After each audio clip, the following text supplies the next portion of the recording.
Nájila vivia em um país da Ásia Central, onde seguir qualquer religião que não seja o Islã é considerado crime com pena de morte.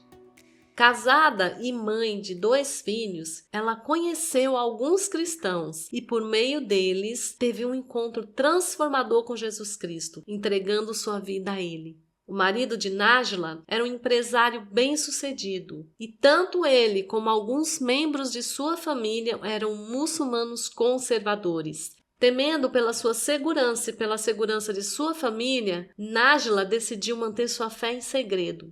Apesar disso, ela conseguia se reunir secretamente com suas irmãs na fé e participar de estudos bíblicos. Nájila orava continuamente para que o Senhor Jesus realizasse um milagre e trouxesse a salvação para seu marido e seus filhos. Após algum tempo, o marido de Nájila, Azan, ouviu alguns comentários sobre o cristianismo e decidiu obter uma Bíblia para provar que essa fé era uma farsa, para provar que a Bíblia não era verdadeira. Ele então começou a ler a Bíblia e o Alcorão, comparando os ensinamentos de ambos.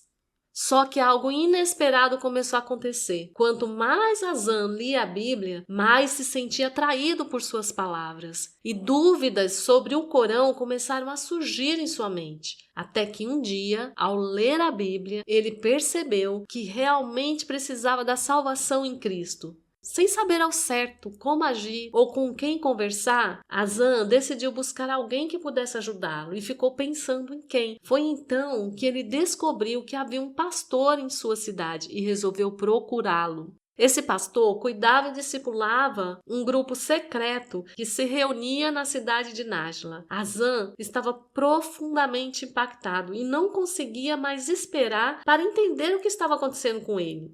Um dia já era tarde da noite, quase 2 horas da manhã, quando ele decidiu sair de casa para ir até a casa desse pastor. Ao chegar, bateu na porta insistentemente. O pastor, assustado, não queria atender, mas Azan continuava a pedir, dizendo que precisava conversar com ele urgentemente. O pastor já conhecia Azan e sabia que ele era um muçulmano conservador. Por isso ficou com medo, temendo que fosse uma emboscada, e disse para que ele voltasse no dia seguinte, explicando que aquele horário não era apropriado para conversas. Mas Azan estava tão desesperado que insistiu, dizendo que precisava tomar uma decisão naquela noite, pois não sabia se estaria vivo no dia seguinte. Depois de muita insistência, o pastor finalmente decidiu conversar com Azan. Ele explicou alguns textos bíblicos e depois de conversarem e orarem juntos, Azan fez uma decisão por Cristo. Sentindo-se leve e radiante, ele voltou para casa. Ao chegar em casa, não conseguiu guardar para si mesmo o que havia ocorrido. Azan rapidamente foi até o seu quarto, acordou sua esposa e contou-lhe tudo o que havia acontecido e como ele tinha entregado sua vida a Cristo. Nájila, com muita alegria e um sorriso no rosto, contou a Azan que há quase 2 anos ela também havia tomado uma decisão por Cristo, mas mantivera sua fé em segredo por medo da reação dele.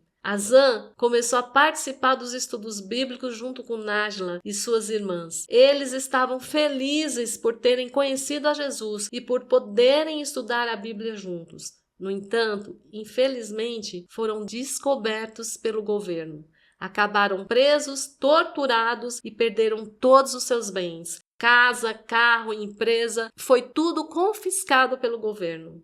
E eles pressionavam Nájila e Azan para que retornassem ao islamismo. Nájila e Azan sabiam que corriam um grande risco se permanecessem no país. Então decidiram fugir e, com a ajuda de alguns amigos e familiares, organizaram a fuga. No entanto, havia um impasse. Um dos filhos tinha 15 anos de idade e estava próximo da idade de servir ao exército. Jovens dessa idade não têm permissão para deixar o país até que cumpram o serviço militar. Se fossem pegos no aeroporto, poderiam ser mortos, mas depois de muita oração, entenderam que deveria sair do país. Quando estavam na fila do check-in, faltava apenas 2 pessoas para serem atendidas. Eles estavam um pouco nervosos, mas confiantes. Foi então que de repente houve uma pane elétrica no aeroporto e todos os computadores se desligaram. A equipe da companhia aérea tentou resolver o problema, mas não conseguiu. Como o voo já estava atrasado e precisava decolar, decidiram deixar as pessoas que ainda não haviam sido checadas passarem. Assim, eles conseguiram passar sem serem pegos.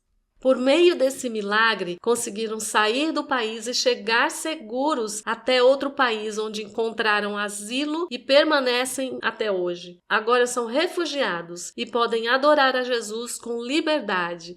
Nájila, que inicialmente teve tanto medo de compartilhar sua fé, mas perseverou na oração pela conversão do seu marido e de seus filhos, foi honrada por Deus. E hoje toda a sua família segue a Cristo. O que podemos aprender com essa história? Vamos orar pela família de Nájila e por milhares de cristãos que não têm a liberdade de cultuar a Jesus livremente? Muitos não podem ter uma Bíblia em casa ou ouvir um louvor, mas continuam firmes com a esperança de que seus familiares também tenham um encontro com Cristo. Talvez você esteja orando há anos por alguém da sua família. Marido, filho, mãe, pai, ou até mesmo algum amigo, amiga, e não tem visto nada acontecer. Persevere, não desista, faça como Nájila. Tudo tem o seu tempo e aquilo que parece duro e intransponível pode ser quebrado da noite para o dia pela ação do Espírito Santo. Ele conhece o tempo certo de agir e é Ele que convence o homem do pecado, da justiça e do juízo. Você ouviu Conectando Histórias? Conte essa história para alguém durante essa semana. E se você aprendeu algo com essa história, comente aqui e clique no botão de curtir para que mais pessoas possam ouvir essas histórias.